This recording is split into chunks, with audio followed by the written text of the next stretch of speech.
tell me a little bit, so people that are watching that want to, find out a little bit more about this podcast, if you can give me a little bit more about what you do and your foundation as well. You're the first person to ask me a question in 53 episodes, by the way.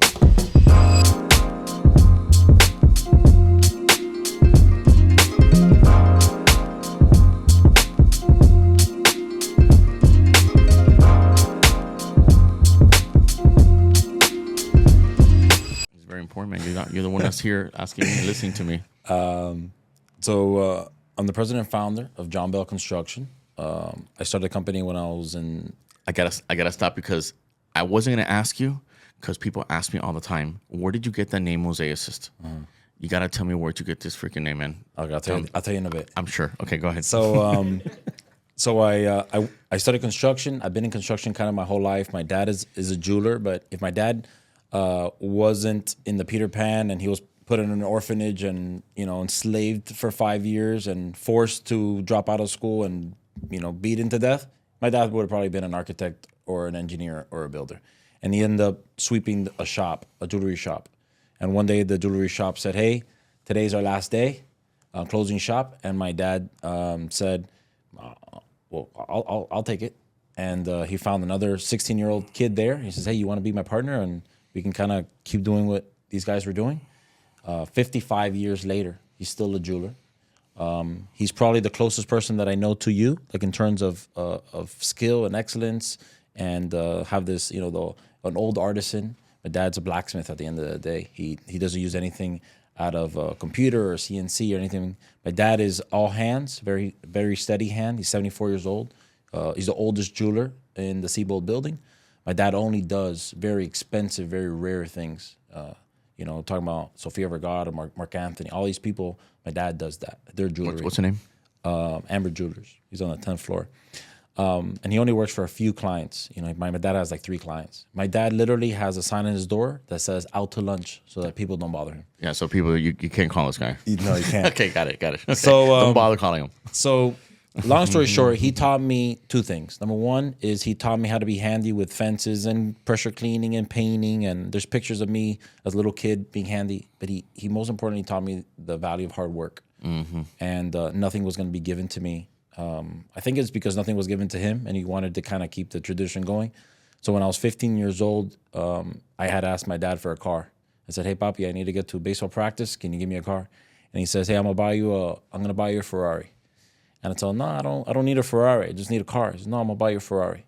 So the next day he went to Sears on 37th and Coral Way and he bought me a pressure cleaner. And he says, if you pressure clean enough houses, you pressure clean enough roofs, and you pressure clean enough driveways, you can buy whatever car you want, including a Ferrari. And the same way that Ray, 40 years ago, 30 years ago, made some business cards that said Ray Corral artist. I said one that said Oscar Monahan handyman. And I did that through high school. I did pressure cleaning. I ended up buying my car, painted, and then the pressure cleaning became painting the driveway. The driveway became painting the house. The house became... you don't know. Yeah. And then I became, I started doing kitchen, and then I renovated the whole house. And to a point that I was working without a license. I was working out without experience. And I was a Miami-Dade. I had gone from architecture to engineering. And I had a mentor of mine. His name was Pedro Rebolero. And he told me, hey, I think you're spinning your wheels. I think you need to go into construction management. You're very good. You have your business. Why don't you kind of stop the business? You focus on school and go work for somebody. And I did that. I worked for a company called Suffolk Construction. I was a superintendent. I went from as an intern all the way to Suffolk. Yeah, Suffolk. I worked there for 5 years as an intern. I went all the way to superintendent. And at the end of that job, I had just gotten married, and I told my wife, hey, I know this is going to sound crazy, which is the bell in Isabella. That's the bell in John Bell. I told her, and I said, I know it's going to sound crazy, but we only make $70,000 a year, and I can do that pressure cleaning sidewalks. I think we should resign, and I think we should start a company.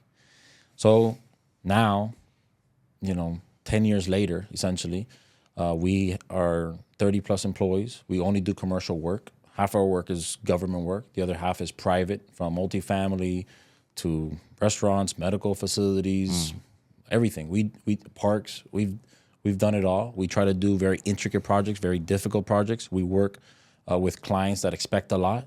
We want, our model is to set apart.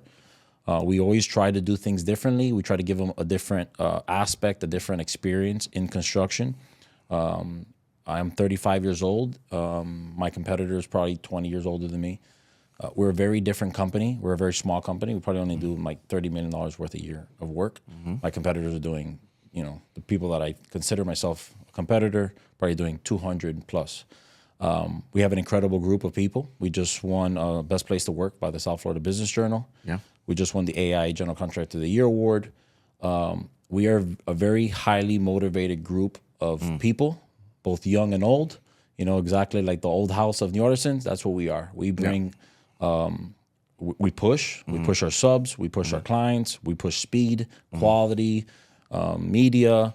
We push the limits. I have an exuberant amount of energy, and I live for this. I live for their project. I live for this, and this is my life. John Bell is my life. Well, let me tell you something. I mean, it's you speak like somebody that has been involved, and with this also that you want to touch for a little bit about the foundation that you got involved with. That's something, and the way that you just spoke right now, and the way that you put it all together so eloquently, is somebody that speaks a little bit way older than you are. So I'm kind of listening to you, and I'm thinking to myself, man, this guy, 20 years from now is going to be fucking amazing, So.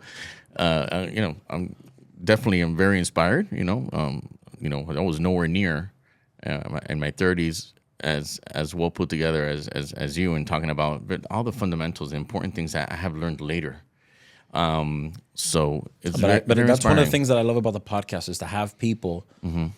It's not to toot your horn, but the reality is that you can say 2 or 3 different things, and I can learn from it. God gave us 2 ears and 1 mouth for a reason, and I've been fortunate to have a lot of mentors. Like the whole I made this by myself. That doesn't exist. I doesn't really exist in my vocabulary. It's this whole team. But about the foundation, the foundation we just recently launched officially, but the foundation I opened in 2017. In our industry, and mostly in our city, there's a lot of need. There's a need for, there's like the abuelita, that she's old, or there's this person that's a single mom, or just people that just need something. Sometimes you can have a leak in your roof, and the industry leans into to have such bad workmanship, such bad people in our industry. So for people to be able to call and say, hey, I have this issue, for somebody to be able to trust, to us means a lot. There's always needs in our city. People right now in our, they can be in a house, but they can be overdrafted. They cannot have food. They cannot have, toys to give their kids during Christmas. And I think that, we've been extremely blessed. I feel that we've gotten so many things, and I couldn't agree, like the harder I work, the luckier I get. But I also feel that God has really, really blessed us with a lot more than a lot of other people, and I've seen it. So to be able to give back is important to me, and we give back in 3 different ways. The first way we give back is we call it helping hands.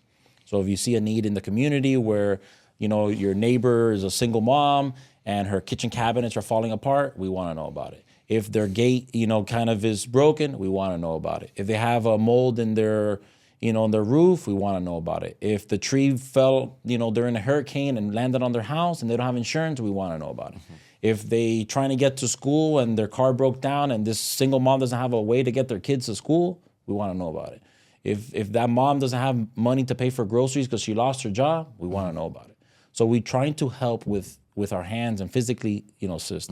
We do community outreach, so we feed through turkey drives, food drives, giving gift cards. We've done a lot of, just to let the community know the John Bell exists, that we're right here in the middle of Bird Road and 60th. We're not going anywhere. Very few companies can, you can just drive up to a construction company's office and just open the door. We can do that. You can look at any other company. They have like a gate with a code and a security guard, and it's like we're not hiding. We have a podcast, we have our media, our office is here, open up, and you can see who we are. And then through education, there's a big need for workers in our industry. The good ones we're deporting, and then the other good ones that are U.S. citizens are leaving the industry, and we're not being replaced by somebody else. So for every 5 people that retire as let's say an artisan or a mason, a rod buster, electrician, only 1 is being replenished. So there's a massive shortage of actual skilled workers and tradesmen. So we want to give scholarships. We want to train entrepreneur, apprenticeship programs. I mean, and we want to teach these people that, it's okay to not be a nurse. It's okay to not be a doctor or a cop or whatever your mom wants you to be.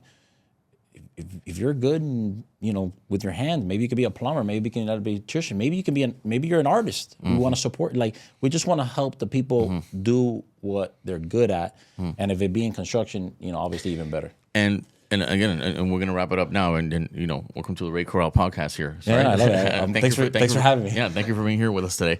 But and it's funny that you're saying that you don't get asked questions a lot, and really in reality, you have so much, and your team is so interesting. And walking into your business today, and then seeing that you do this as well, and then now listening to you and you're in construction, and then you have a foundation which you are such a community connection when with construction, especially here in South Florida, has such a bad name in it. A lot of it has a lot of bad experiences, has a lot of never happy, always, but then again, it's brilliant, and I know it comes from fundamentals and things that you first, when you were raised, and when your family and your family values and everything that you were raised with, creates this foundation. But you do it with the construction, which is, I've never even met anybody, and it's very, very interesting. And it's really, actually, I'm telling you the honest truth, is the reason why I came. I mean, you're very nice over the phone, and you were very cool and everything, and you're young and you have a lot of energy. But once I saw that you were getting involved with the community, it was very interesting for me to come and meet you first and foremost, and second of all, come and share with you information about my business and sit down with you here and talk with you. And that's really what really shed a very different light about, coming into a podcast with a construction company. It was but once I saw you in the foundation, which is a lot of what I'm doing as well, with artists and so on, I was very much interested more than anything in getting to know you as a person. I appreciate it, Ray. Thank you for having me. No, thank you for having me. Yeah, right. I know. Anything you want to add, Ray? And that's it. We covered everything. I'm glad that you got to tell a little bit more. I appreciate it. I wish we could tell more about it. But at the end of the day, what this podcast is about is for you, the viewer, to be entertained, but also be motivated, inspired. There's a lot of artists. I have people in my own family, my mother-in-law, incredible artists, and sometimes they just need that person, because sometimes people like Ray are tough enough to say, you're never gonna meet, you're never gonna get there, and they actually makes them tougher. But there's a lot of people that say you're a bad artist, and it actually weakens them. So what we want to do is for you to not be, disheartened. I want you to get tougher and know that there's confidence in what you can do, but also you can make money doing it, and it's okay to make money in your industry, I promise. But anyways, we appreciate having the Mosaics here. A lot of incredible projects that you do. We don't know if you're going to sell a company or not, but if you have a lot of money and you want to do a badass pool, yeah, raise the guy. Ray Corral. There you go. Thank you, man. You got it, man.